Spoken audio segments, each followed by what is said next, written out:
Hi, Dave here. I'm in Slovenia. I'm speaking at the Sempl conference, which is in Portorož, which is where we are just now on the coast. Up there is Italy. This here is the Mediterranean, and over there is Croatia. And Slovenia just has about 30 miles of coastline. It's really small, but it's really beautiful. So I'm hoping to come back someday, I tell you that much. So yesterday I was speaking about the myths that a lot of people in advertising believe that actually hold them back. And I worked in advertising for 20 years, and I fell for a lot of these myths. And the first myth I think that I covered was that creative people believe that they're special, that there is something different about them. And I just don't believe now, I did, but I don't believe now that people are born with a creative soul.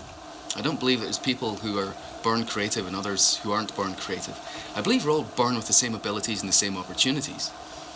It's just that some people learn to not be creative over time, and that's layers of fear that we start to put on ourselves. And round about the age of 7 or 8, we start to put layers of fear on ourselves. And people are worried what other people will think. They're worried of failure. They're worried of the amount of work that it might take if they actually have to sort of do their idea. And all these layers of fear stop people coming up with ideas and expressing their ideas. And if that means that the thinking muscle gets weaker. But the thing is, if you start to deal with that fear and start just coming up with ideas, thinking about things, your thinking muscle gets stronger and you can come up with more effective ideas over time. So you get better at it the more you do it. Another thing that I spoke about was the myth that creativity is a single skill. And it's not, it's a whole bunch of skills. And when we look at the kind of skills that it takes to come up with ideas, you've got organisational skills, memory, the ability to spot patterns, the ability to connect things together to create something new, concentration. There's all these different skills that actually go into making people good at coming up with ideas. And if we understand these skills, we can improve at them.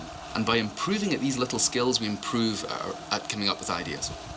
So we can make ourselves more creative by just addressing all the little skills that go into being creative. So coming up with that, and then dealing with the fear, you can come up with better ideas. So having worked in the advertising industry for 20 years, I know that there tends to be a lot of ego involved. There's a lot of people who think that they're special in some way, and the ego sadly doesn't lead to better ideas. What happens is ego puts the person before the problem that they're solving. And I spoke a little bit about that yesterday because I think it's really important that we understand that our job is to think as effectively as possible to solve problems as effectively as possible.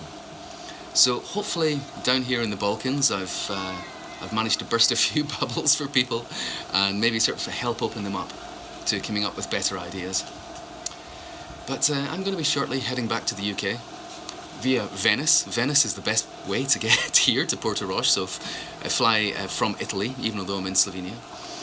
And I'm planning to come back here soon, at some point. Maybe when there's a little bit more heat in the sun over the summer. That would be nice. But in the meantime, that's all from me. I'm going to head off and have some lunch shortly, and then go and hear Susie Dent, who's speaking this afternoon. We'll have lunch first and have a chat, so I can get a sneak peek of what she's going to talk about anyway. But that's it for now. This is beautiful. Goodbye.